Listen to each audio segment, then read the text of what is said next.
محمد حبیب الہ العالمین ابی القاسم محمد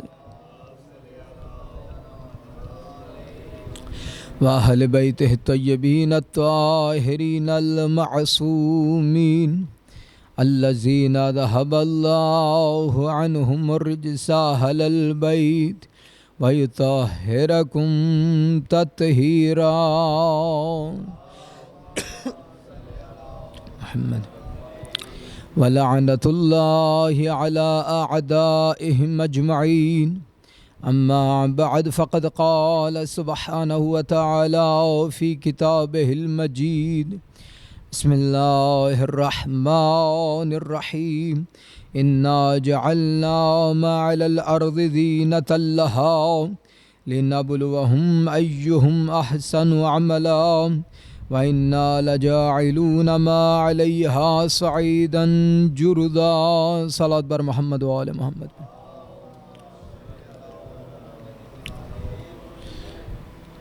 عزیزان، جیسے آواز آ رہی ہے آپ کو میری؟ اب اگر معذرت چاہتا ہوں کیونکہ گلا بھی خراب ہے، کیونکہ آواز کا بھی پرابلم ہے، تو تھوڑا سا اگر آگے تشریف لیں تو آپ کی مہربانی ہوگی۔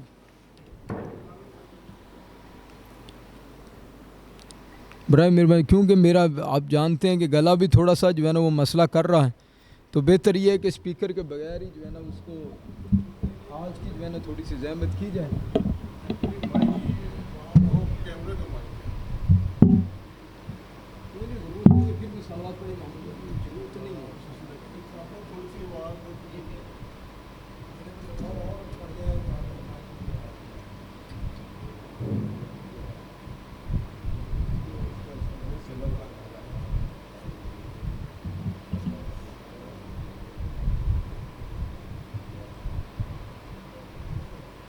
جیسے کہ میں نے سورہ کہف کی آیت نمبر 7 اور 8 پڑھنے کا شرف حاصل کیا ہے اور آپ نے یقیناً ثواب کثیر حاصل کیا۔ ویسے یہ میں پہلے بھی اکثر کہتا ہوں کہ مجالس یہ نہ اسپیکر کی محتاج ہے، نہ کوئی مجمع کی محتاج ہے، اور نہ ہی پڑھنے والے کی محتاج ہے۔ ڈسٹربنگ ہوگی اگر یہ نہ ہو تو بہتر ہے کہ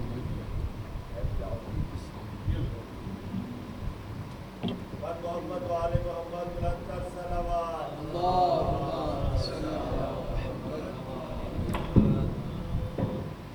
جیسا کہ اکثر یہ میں کہتا ہوں کہ مجالس امام حسین علیہ السلام کے اوپر انسان شرکت کرے اور گریہ و زاری ہو، کہ اس وقت تک فائدہ نہیں ہے جب تک انسان کے اپنے وجود کے اندر انقلاب برپا نہ ہو۔ اب تقریباً سارے دوستان سوشل میڈیا سے واقف ہیں، سوشل میڈیا استعمال کرنے والے۔ ابھی یہ اول ماہ محرم سے کراچی میں جو مسنگ پرسن تھے، جن کی جو جوان ظالم حکومت تو نہیں بلکہ جو ظالم چہرے ہیں، آپ بہتر جانتے ہیں، ان کی طرف سے ان کو گمشدہ کیا گیا ہے۔ نہ کوئی قصور، کوئی ایسا جرم نہیں، بلا وجہ کہ یہ شیعہ یعنی حیدر کرار ہیں اور یہ فعال ہیں، یعنی یہ کام کرتے ہیں اپنے مذہب کے لیے، اپنی فقہ کے لیے، اپنے لوگوں کے لیے یہ کام کرتے ہیں۔ بس یہی جرم ہے کہ یہ کام کیوں کرتے ہیں، نہ کام خود کرنا ہے نہ اگلے کو کرنے دینا ہے۔ اب وہ جو بیچارے مسنگ پرسن ہیں، ان کی بہنیں، ان کی مائیں کراچی میں علامتی بھوک ہڑتال پہ ابھی تک بیٹھی ہیں، اور اگر ہم اپنی مجالس کا جو حساب اگر لگایا جائے تو میرا نہیں خیال کہ ہم 2 دن میں حکومت کو جو ہے نا ناکو چنے چبوا سکتے ہیں اگر ہمیں شعور ہو تو۔ لیکن دکھ اور مصیبت کی بات یہاں پر یہ کہ جو مائیں اور بہنیں وہاں پر بیٹھی ہیں علامتی بھوک ہڑتال کے اوپر، وہاں پہ لوگ کتنے ہیں؟ 15 سے 20 لوگ وہاں پر بیٹھے ہیں، یعنی اتفاق میں کوئی وہ اتفاق والی بات ہی نہیں ہے۔ جب اتفاق نہیں ہے تو دشمن ہمارا وہ بالکل جو ہے نا جری اور بہادر، حالانکہ بہادر نہیں ہے، وہ ہماری کم علمی، کم شہرت اور نہ اتفاقی کی وجہ سے وہ ہمارے مقابلے میں مضبوط ہو چکا ہے۔ اس لیے کہ ہم نے اتفاق کے طور پر ظالم کا کبھی سامنا کیا ہی نہیں۔ حالانکہ امام حسین علیہ السلام کو ماننے والے ہیں، حالانکہ امام حسین علیہ السلام کے اوپر ہم گریہ کرتے ہیں، امام حسین علیہ السلام خود فرما کے گئے تھے، کیا فرمایا تھا امام نے؟ انا قتیل العبرات، میں وہ مقتول ہوں کہ جس کو قتل کیا گیا عبرت کے ساتھ۔ اب یہاں پر یہ دو جملے تھے، آقا جوادی عاملی نے کہا تھا یہ جو ابرا ہے اور عبرا ہے، یعنی عبرا وہ ہے کہ وہ ہستی جس کے اوپر اتنے آنسو بہائے جائیں، اتنے آنسو بہائے جائیں کہ انسان کی اپنی زندگی میں ایک حرکت آ جائے، ایک انقلاب برپا ہو جائے۔ یا ابرا یہ وہ ہستی کہ اس کے اوپر اتنا گریہ کیا جائے، اتنا گریہ کیا جائے کہ انسان کی آنکھیں ختم ہو جائیں۔ اب یہ دونوں چیزیں، انقلاب برپا ہو جائے اور اتنا گریہ کیا جائے کہ امام حسین علیہ السلام کے غم کی کوئی قیمت بھی پھر بھی ادا نہیں، ہماری آنکھیں ختم ہو جائیں، ہماری جانیں ختم ہو جائیں، لیکن امام حسین علیہ السلام کی مظلومیت کی کوئی قیمت ادا نہیں کر سکتا۔ صلوات پڑھیں محمد۔ اب اس طرح سورہ کہف کی آیت نمبر 7 خدا فرما رہا ہے انا جعلنا ما علی الارض زینۃ لها لنبلوہم ایہم احسن عملا، ہم نے جو کچھ بھی زمین کے اوپر ہے یہ کس لیے بنا؟ زینۃ لها، یہ جو زمین کے اوپر مخلوق ہے اس کے لیے ہم نے اس کو زینت قرار دیا ہے۔ زینت اللہ آپ کے لیے یہ زینت بنا ہے، کیوں؟ لنبلوہم، تاکہ تمہیں آزمایا جائے، تاکہ تمہیں آزمایا جائے، ایہم احسن عملا، میں خدا یہ نہیں دیکھنا چاہتا ہوں جو تم میری مخلوق ہے، میں دیکھنا چاہتا ہوں کہ تم میں سے احسن عمل کون انجام دیتا ہے، اور یہ جو زینت تمہارے لیے میں نے بخشی ہے، خبردار کہیں ایسا نہ ہو کہ اس کی خوبصورتی میں ایسے مگن ہو جاؤ کہ سمجھو کہ یہ دنیا فقط اور فقط میرے لیے ہے اور میں اس دنیا کے لیے ہوں، میں نے اس دنیا میں رہنا نہیں، ایسا نہیں ہے۔ وَإِنَّا لَجَاعِلُونَ مَا عَلَيْهَا صَعِيدًا جُرُدًا، یہ فقط اور فقط ایک لمحے کے لیے ہے، یہ پھر ہم جو بھی خوبصورتی اس دنیا میں ہے ساری کو ویران کر دیں گے۔ یعنی جو زمین اتنی زرخیز اگر آپ کو نظر آ رہی ہے، ہم اس کو کیا کریں گے؟ اس کو بنجر زمین میں تبدیل کر دیں گے، یعنی یہ کائنات ہم ختم کر دیں گے۔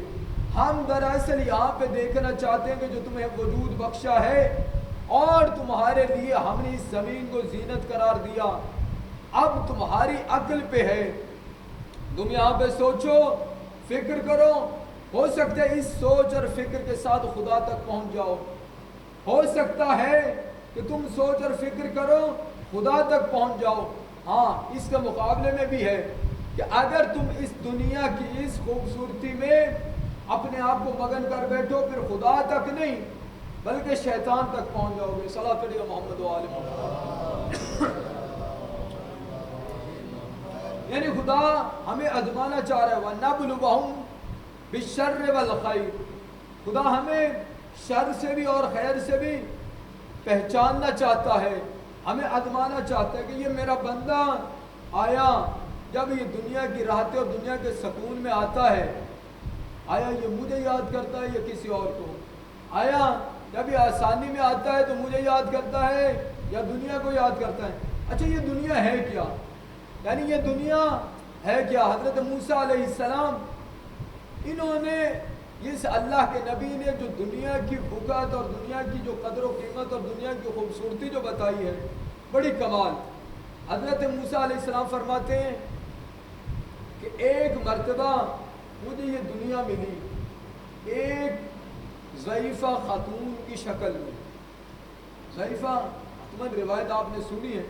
حضرت موسیٰ علیہ السلام کیا فرماتے ہیں کہ یہ دنیا مجھے ضعیفہ خاتون کی شکل میں ملی۔ کیا تھا یہ دنیا جو ضعیفہ خاتون کی شکل میں ملی؟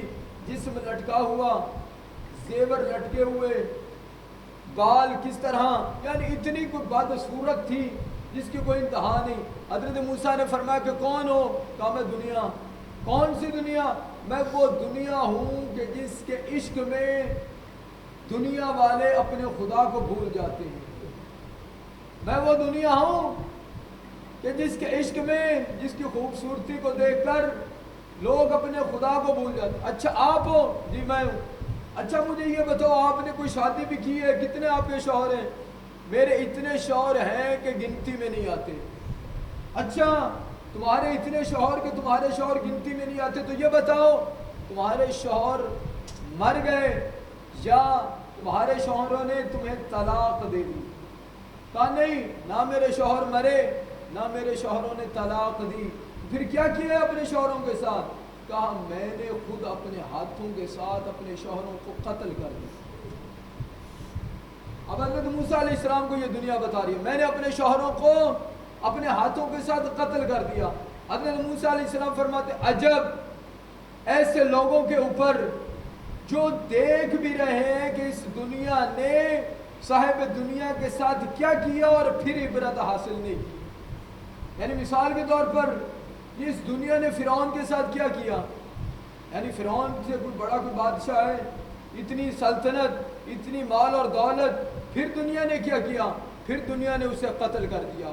شداد کے ساتھ کیا ہوا؟ سارا کچھ تھا لیکن دنیا نے غرق کر دیا. فرعون کے پاس، شداد کے پاس، نمرود کے پاس کیا کچھ نہیں تھا، سارا کچھ غرق ہو گیا. یزید کے پاس کیا کچھ نہیں تھا، دولت، حکومت، فوج، لیکن دنیا کی محبت جو تھی دراصل خدا کے مقابلے میں شیطان کی پرستش کرنے لگ گیا. یعنی شیطان سے مطلب یعنی اپنے خواہشات نفس کے اوپر قابو نہ رکھ سکا اور خدا کے نمائندے کے خلاف جنگ لڑنے پہ آ گیا. صلوات پڑھیے گا محمد و آل محمد. اور یہ جو کچھ بھی ہے یہ مٹ جانے والا ہے. حضرت لقمان فرماتے یا بنیا، یعنی حضرت حشام جو ان کا بیٹا ہے، یا بنیا ان الدنیا بحر عمیق. یہ دنیا کیا ہے؟ دنیا کیا ہے؟ بحر عمیق، یعنی اتنا گہرا سمندر ہے. اب کیا ہے یہ جو اتنا گہرا سمندر عمیق قد غرق فیہا عالم کثیر، یعنی یہ جو دنیا ہے اتنا گہرا سمندر ہے، جو بھی اس کی طلب میں بڑھتا جائے گا یہ دنیا اس کو اپنے اندر کیا کرتی جائے گی؟ اپنے اندر غرق کرتی جائے گی. اور جس طرح دنیا کے لالچ میں انسان اپنے آپ کو سمندر میں غرق کرتا جائے گا اتنا اپنی منزل مقصود سے دور ہوتا جائے گا. صلوات پڑھیے محمد و آل محمد.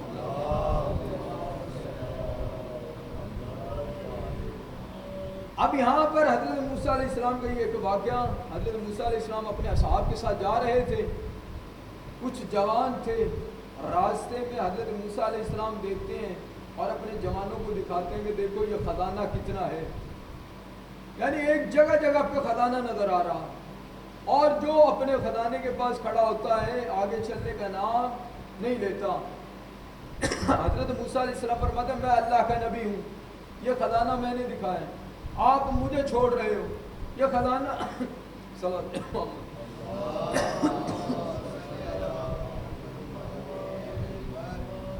اب یہ خزانہ میں نے دکھایا اور آپ مجھے چھوڑ کے جا رہے ہو. اب یہ کہا نا، اور یہ صحابہ چھوڑ کے بھی جا رہے ہیں. حضرت موسیٰ آگے نکلے، حضرت موسیٰ علیہ السلام فرماتے ہیں کہ جناب یہ خزانہ دراصل نہیں ہے، آپ جس کے پاس کھڑے ہو گئے ہو یہ خزانہ اصل نہیں، خزانہ میں دکھاؤں گا آپ کو. اچھا وہ کون سا خزانہ ہے؟ یہ جوان اپنے اپنے خزانوں کے پاس رک گئے. حضرت موسیٰ علیہ السلام آگے کسی گاؤں میں پہنچے، ایک گھر میں آئے، گھر میں ایک ضعیفہ تھی. کہا اللہ کا مہمان چاہیے یا نہیں؟ کہا چاہیے، آ جائیے. اچھا لیکن یہ میں بتا دوں آپ کو، میں جانتی تو نہیں ہوں لیکن جو بھی اس شہر کا، جو اس گاؤں کا نہیں ہوتا تو یہ جو ہمارا بادشاہ ہے یہ اس کو قتل کر دیتا ہے. حضرت موسیٰ علیہ السلام نے فرمایا جو کچھ مرضی ہو جائے میرے ساتھ ہوگا، مجھے کوئی مسئلہ نہیں. رات کا وقت ہوا، اس کا بیٹا آیا، اس کا جوان بیٹا آیا. جب بیٹا آیا تو حضرت موسیٰ علیہ السلام فرماتے کون، کرتے کیا ہو؟ کہ میں جھاڑو دیتا ہوں. اچھا جھاڑو دیتے ہو، کوئی حسرت بتاؤ جو تمہاری پوری نہیں ہوئی، کوئی حسرت بتاؤ جو تمہاری پوری نہیں ہوئی. اب یہ کہتا ہے میں کیا آپ کو اپنی حسرت بتاؤں؟ پہلے میں آپ کو بتاتا ہوں کیونکہ آپ ہمارے مہمان ہو، صبح آپ نے چلے جانا ہے، میں آپ کو بتاتا ہوں ایک حسرت ہے، آپ نے پوری تو کرنی نہیں لیکن میں بتا دیتا ہوں. یہ جو ہمارا بادشاہ ہے اس کی ایک مرتبہ میں نے بیٹی کو دیکھا، اس کی ایک مرتبہ اس کی بیٹی کو میں نے دیکھا ہے، میں چاہتا ہوں کہ وہ مجھے مل جائے، میں اس سے نکاح کر لوں. حضرت موسیٰ علیہ السلام نے فرمایا بس یہ حسرت کا، کل جاؤ بادشاہ کی دربار میں جا کے خواستگاری کرو، اس کی بیٹی کا رشتہ مانگو۔ اس نے کہا آپ مہمان ہو، تم میری جان کے در پہ بن گئے ہو، اگر میں یہ جاؤں گا تو کیا ہوگا؟ بادشاہ تو میری گردن اڑا دے گا کہ جناب اپنی اوقات دیکھو اور اپنا کام دیکھو۔ اب یہ جوان کو حضرت موسیٰ علیہ السلام نے فرمایا کہ کوئی بات نہیں، تمہارا میں ضامن، جاؤ۔ حضرت موسیٰ علیہ السلام نے بھیجا۔ جب بادشاہ کی دربار میں آیا، بادشاہ فلاں جگہ پر میں نے آپ کی بیٹی کو دیکھا تھا، میں آپ کی بیٹی کا رشتہ مانگنے کے لیے آیا ہوں۔ بادشاہ نے کہا کرتے کیا ہو؟ بادشاہ نے کہا کرتے کیا ہو؟ اب جوان نے کہا کہ میں تو گلیوں میں کوچوں میں جھاڑو دیتا ہوں۔ میں کیا کرتا ہوں؟ جھاڑو دیتا ہوں۔ اچھا آپ جھاڑو دیتے ہو اور آپ کو پتہ ہے کہ کہاں پہ آئے ہو؟ کہا مجھے پتہ ہے، کیا کروں، میرا دل نہیں مان رہا۔ اچھا اب بادشاہ نے کہا کہ چلیں اور نہیں، میں اس کا تھوڑا سا امتحان لے لوں۔ کہا اچھا اگر میری بیٹی کا رشتہ چاہیے تو ایک تشت جو ہے نا ہیروں اور جواہرات سے بھر کے لے کے آؤ۔ اب اس سے یہ واپس اب دل کی حسرت ختم ہو گئی۔ اب یہ وہ شرط ہے کہ جو پوری ہونی کوئی نہیں۔ اب یہ آیا، اللہ کے نبی کو جانتا نہیں تھا کہ یہ حضرت موسیٰ ہیں۔ جب آیا حضرت موسیٰ علیہ السلام کے پاس تو کہا اللہ کا نبی، یعنی جو بھی کہا کہ جناب میں نے کہا تھا یہ میری بات پوری ہوگی کوئی نہیں۔ تو بادشاہ نے تو یہ شرط رکھی ہے، بس یہ شرط، کہا ایک تشت لے کے آؤ، اس میں پتھروں کو ڈالو۔ جب پتھروں کو ڈالا، حضرت موسیٰ علیہ السلام فرماتے ہو میرا اللہ ہیروں اور جواہرات کو خلق کرنے والا، اے میرا اللہ تیری ذات اس کو ہیروں اور جواہرات میں بدل سکتی ہے۔ وہ ہیروں اور جواہرات میں بدل گئے۔ اب یہ جوان بڑی خوشی کے ساتھ وہ تشت کو اٹھا کے دربار میں، اب جب دربار میں لے کے آیا، بادشاہ نے کہا کہ چوری کر کے تم لے کے آیا؟ کہا نہیں۔ اچھا پھر ایک کے ساتھ گزارا نہیں ہوگا، 7 اور لے کے آؤ۔ اب یہ جوان کہتا ہے جو ایک دے سکتا ہے 7 بھی دے سکتا ہے۔ اب پھر آیا 7 لے کے آیا۔ اب اس نے کہا کہ یہ اس کو اگر کوئی خزانہ ملا ہوا ہوتا تو یہ اس طرح نہ ہوتا، لیکن یہ کوئی نہ کوئی اس کے پیچھے کوئی نہ کوئی ایسی ذات ضرور ہے۔ اس نے کہا بتاؤ اس کے پیچھے کون ہے؟ کہا پتہ نہیں، ہمارے گھر پہ کوئی مہمان آیا ہے، یہ سمجھ گئے کہ اللہ کا نبی ہے، یہ حضرت موسیٰ ہیں، ان کے علاوہ کوئی ایسے کر نہیں سکتا۔ کہا لے کے آؤ میری دربار میں، لے کے آؤ کہ میری بیٹی کا نکاح آپ کے ساتھ پڑھے۔ اب جب حضرت موسیٰ علیہ السلام دربار میں آئے، بادشاہ نے کہا پہلی بات تو یہ اس جوان کا میری بیٹی کے ساتھ رشتہ پڑھو، نکاح پڑھو۔ اچھا نکاح ہو گیا۔ اب اگلے دن بادشاہ اس دنیا سے چلا گیا، رشتہ ہو گیا، نکاح ہو گیا، بادشاہ اس دنیا سے چلا گیا۔ اب لوگوں نے کہا کہ کس کو بادشاہ بنائیں؟ کہا اسی کو جو نیا نیا داماد بنا، جو نیا نیا داماد بنے اسی کو بادشاہ بنا دیتے ہیں۔ بادشاہ بن گیا۔ حضرت موسیٰ علیہ السلام نے فرمایا جناب یہ بادشاہت آپ کو مبارک، یہ آپ کیونکہ نئے نئے رشتے میں منسلک ہوئے، آپ کو رشتہ بھی مبارک، میں جا رہا ہوں۔ اچھا آپ جا رہے ہیں؟ حضرت موسیٰ علیہ السلام یہاں پہ ایک جملہ بولتے ہیں، یہ دنیا کسی کے ساتھ وفا نہیں کرتی۔ اب یہ جوان سوچنے لگا کہ یہ کیا لمحہ تھا کہ کل تو میں جھاڑو دینے والا تھا، آج میں بادشاہ بن گیا ہوں، یہ کیا؟ حضرت موسیٰ علیہ السلام چلے، پیچھے پیچھے یہ جوان اپنا تخت چھوڑ کر، اپنی نئی نویلی دلہن چھوڑ کر حضرت موسیٰ علیہ السلام کے پیچھے۔ حضرت موسیٰ نے فرمایا کہ آپ کہاں؟ کہ دنیا کسی کے ساتھ وفا نہیں کرتی۔ اب وہیں پر حضرت موسیٰ علیہ السلام اسی جوان کو لے کر آئے، یہاں پہ جو پرانے صحابہ کھڑے تھے اپنے اپنے خزانوں کے پاس۔ حضرت موسیٰ علیہ السلام نے فرمایا او جوانوں آپ کس خزانے کے پاس کھڑے ہو؟ یہ خزانہ یہ ہے دراصل، جو خزانے کو، جو بادشاہ کو، بادشاہت کو یہ چھوڑ کر آ گیا ہے، دراصل یہ خزانہ ہے۔ صلوات پڑھیے محمد علیہ۔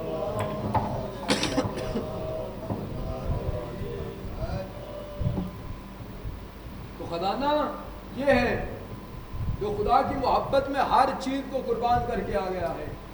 تو عزیزان کبھی میں نے کہا نہیں ہے کہ توجہ کریں، لیکن اس واقعے کے اوپر میں کہوں گا کہ توجہ کیجیے گا، ہو سکتا ہے ہمیں کچھ نہ کچھ امید پڑ جائے ہماری۔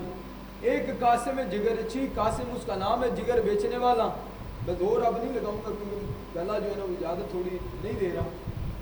قاسم جگرچی، قاسم جگر بیچنے والا، یہ شراب پیتا تھا، بدماش جس طرح ہوتے ہیں ویسے تھا، اور اپنے محلے میں لڑائیاں جھگڑے کرنے پہ رہتا تھا۔ لیکن جب ماہ محرم آتا سارا کچھ کنار، بدماشی ختم، شراب ختم۔ جب بھی دیکھتا یہ اپنے آپ کو مجلس میں حاضر پاتا، اس طرح سنگت کا سپاہی، اس کو سالار جو ہم بولتے ہیں اسی طرح کا تھا۔ لیکن جو سنگت کی تعداد اگر 500 تھی نا، ایک وقت ایسا آیا کہ 20-25 افراد 30 افراد تک رہ گئی۔ اب جن کی سنگت تھی وہ پریشان ہیں کہ وجہ کیا ہے، یہ وجہ کیا، ہمارے لوگ ہمیں چھوڑ کے چلے گئے۔ اب جب لوگوں کے پاس گئے کہ آپ کو مسئلہ کیا ہے، آپ کیوں چھوڑ گئے؟ کہا جناب آپ کی سنگت میں ایک شرابی آتا ہے، آپ کی سنگت میں ایک شرابی آتا ہے، اور جہاں پہ شرابی ہو پھر ہمارا کوئی کام وہاں پہ نہیں ہے، یا تو اسے دور کیجئے یا ہم پھر دور ہیں۔ اب یہ آئے اسی قاسم کے پاس، اس کو کہتے ہیں کہ آپ اپنے امام حسین علیہ السلام سے کتنی محبت کرتے ہو؟ کہا میں اتنی محبت کرتا ہوں کہ میں ابھی حاضر ہوں اپنی اور اپنے بال بچوں کی جان لے لوں اپنے امام کے نام پر۔ کہا اچھا پھر آپ اپنے امام سے اتنی محبت کرتے ہو، اے قاسم پھر یہ بتاؤ کہ تمہارے امام کی سنگت یا اس میں جو ماتمی یا جو اس میں شرکاء ان کی تعداد کم ہو یا زیادہ؟ کم نہیں ہونی چاہیے، زیادہ ہونی چاہیے۔ اچھا پھر یہ بتاؤ کہ اس بندے کو کیا کرنا چاہیے کہ جس کی وجہ سے یہ تعداد کم ہو جائے؟ کہا اس بندے کو پھر تھوڑا سا دور ہو جانا چاہیے۔ اب یہ تھوڑا سا سمجھا، قاسم سمجھا کہ کہیں یہ بات میرے پہ تو نہیں آ رہی۔ انہوں نے کہا اے قاسم تمہاری دراصل وجہ سے لوگ چھوڑ گئے ہیں، لوگ کہتے ہیں کہ یہ شراب پیتا ہے، بدماش ہے، اس کو کسی چیز کا خیال نہیں ہے۔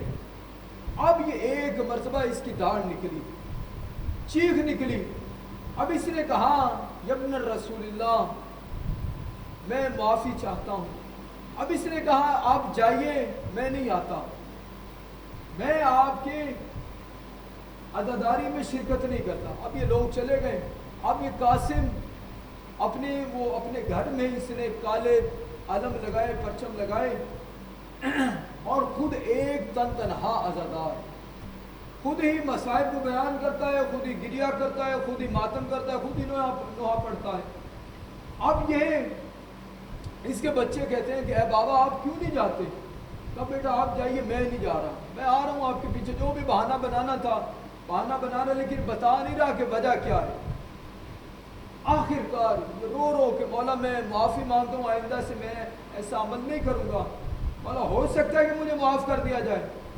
اتنے میں شب عاشور یہ جو 7 افراد تھے جو عزاداری کرواتے تھے، ہر بندہ رو کے دوسرے کے گھر، ایک کے خواب میں امام حسین علیہ السلام آئے، اس وقت تک آپ کو کس نے اجازت دی ہے میرے عزادار کو میری عزاداری کے باہر نکالو؟ آپ کو کس نے اجازت دی؟ اس وقت تک میں حسین آپ کو معاف نہیں کروں گا جب تک وہ قاسم آپ کو معاف نہیں کرے گا۔ اب یہ ایک اٹھا دوسرے کے گھر میں، جب دوسرے کے گھر میں پہنچا تو دوسرا بھی آؤ بکا۔ کیا ہوا؟ امام حسین میرے خواب میں آئے، امام نے یہ فرمایا جب تک قاسم معاف نہیں کرے گا اس وقت تک میں حسین بھی آپ کو معاف نہیں کروں گا۔ آپ کو کس نے اجازت دی اس کو نکالو؟ اب یہ ساتھوں جب قاسم کے گھر پہنچے تو قاسم بھی رو کہ اس کا برا حال، اپنے سر دیواروں پہ مار رہا ہے۔ ہوا کیا؟ اب قاسم کہتا ہے کہ امام حسین علیہ السلام میرے خواب میں آئے، امام نے فرمایا اے قاسم جب تک تو انہیں معاف نہیں نہ کرے گا میں حسین بھی معاف نہیں کروں گا۔ اے قاسم تم میرے لیے، میں حسین کے لیے، مجھے پتا ہے کہ تم مجھ سے کتنی محبت کرتا ہے، تو یہ کام چھوڑ اور میرے لیے مجھ حسین کے لیے ان لوگوں کو معاف کر دے۔ اب یہ قاسم کہتا ہے کہ میں تو اتنا گناہ گار تھا اور امام حسین علیہ السلام نے میری کتنی قیمت لگا دی۔ اب وہی روز عاشور ہوا۔ اب قاسم کہتے ہیں امام حسین علیہ السلام میں کچھ اور نہیں چاہتا کہ نہ میری زندگی ہو اور یہ میں نہ گناہوں میں مبتلا ہوں۔ ہو سکتا ہے روز عاشور میری جان نکل جائے، ہو سکتا ہے۔ ادھر روز عاشور جلوس برپا ہوا، جلوس نکلا، ادھر قاسم کے بچے روتے ہوئے آئے، لوگوں سے کہا لوگوں میرا بابا مارا گیا، میرا بابا اس دنیا سے چلا گیا. آزاد عزیزان، اگر ہم خلوص نیت کے ساتھ عزاداری کریں، مجلس امام حسین علیہ السلام میں آئیں اور خلوص نیت کے ساتھ امام حسین علیہ السلام کی بارگاہ میں معافی مانگے، تو یقیناً خدا امام حسین علیہ السلام کے صدقہ میں ہمیں معاف کر سکتا ہے. صلوات علی محمد.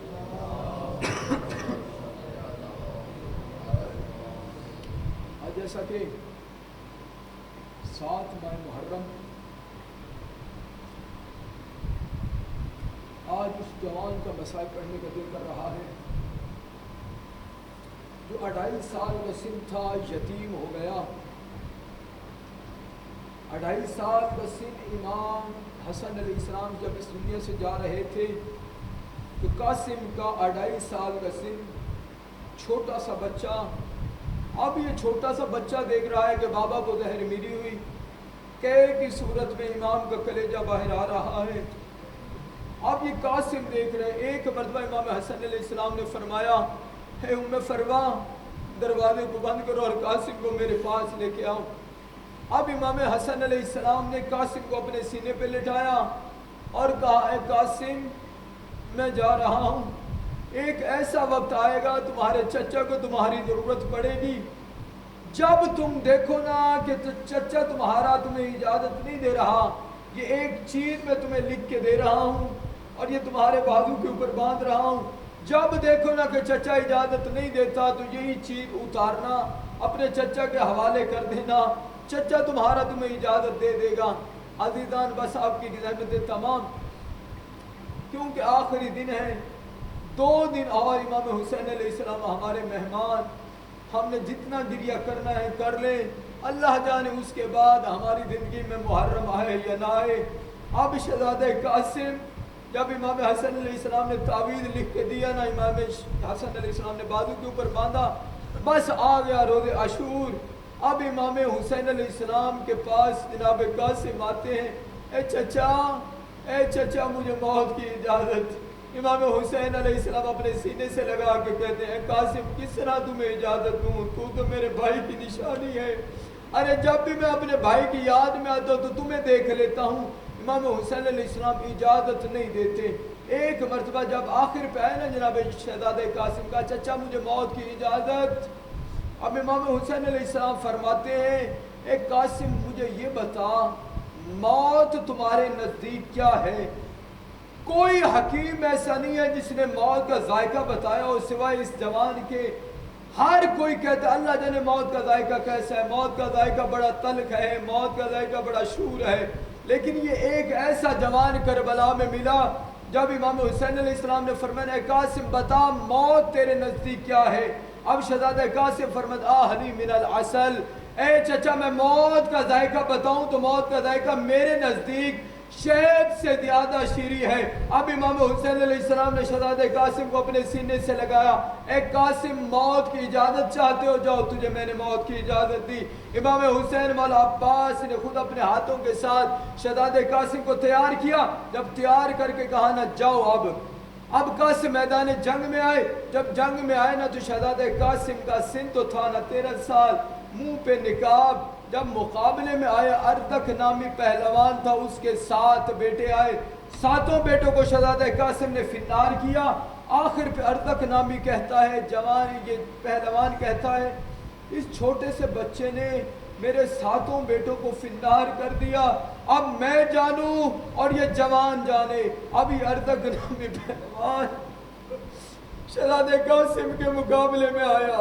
جب مولا عباس نے دیکھا نا، مولا عباس کہتے یہ اتنا کمینہ، اس کو تو میرے مقابلے میں آنا چاہیے تھا. یہ میرا بھتیجا 13 سال کا بچہ یہ اس کے مقابلے میں آ رہا ہے. لیکن شہزادہ قاسم نے خدا کی مدد سے اس کو بھی فنار کیا. جب فنار ہوا، فوج اشکیا کہتی ہے اکیلا آپ اس کا مقابلہ نہیں کر سکتے، سارے مل کر فوج اشکیا قاسم کے مقابلے میں جاؤ. پھر مقابلے میں آئے. ایک مرتبہ شہزادہ قاسم کے سر میں گرد لگا. اب شہزادہ قاسم گھوڑے کی زین پہ اوپر نہ رک سکے. گھوڑے کی زین پر جب نہ رک سکے نا، شہزادہ قاسم نے کہا یا اماں تو ادرکنی، او چچا میری مدد کو آئیے. ایک مرتبہ اللہ جانے کتنی مشکل کے ساتھ امام حسین علیہ السلام نے اپنے آپ کو شہزادے قاسم تک پہنچایا ہی تھا کہ ایک مرتبہ دائیں کے گھوڑے بائیں، بائیں کے گھوڑے دائیں، ارے گھوڑوں کے ٹاپوں کے نیچے شہزادے قاسم کا جسم پامال ہوا۔ جب امام حسین علیہ السلام نے دیکھا نا کہ لاش کے اب ٹکڑے ہو چکے ہیں، شاید پھر امام حسین علیہ السلام نے کہا ہو ارے میں کس طرح اپنی بھابھی کے سامنے اپنے بھتیجے کو لے کے جاؤں گا۔ اللہ لعنت اللہ علی القوم الظالمین سیعلم الذین ظلموا منقلبون۔ میرا اللہ دی محمد و اہل بیت محمد کی عزت و نوازہ، میرا اللہ ہماری اس گلیل سے باتوں کو اپنی بارگاہ میں قبول فرما۔ میرا اللہ دی محمد و اہل بیت محمد کی عزت و نوازہ، میرا اللہ ذکر کے صدقہ میرا اللہ ہماری تمام صغیرات میرا گناہ کو معاف فرما۔ میرا اللہ ہمارے بارے میں امام محمد زمان علیہ السلام کے حکموں میں تعجیل فرما، ہمیں ان کے اول انصار میں شمار فرما۔ میرا اللہ دی محمد و اہل بیت محمد کی عزت و نوازہ، میرا اللہ ہماری تمام نگہداشت کو اپنی بارگاہ میں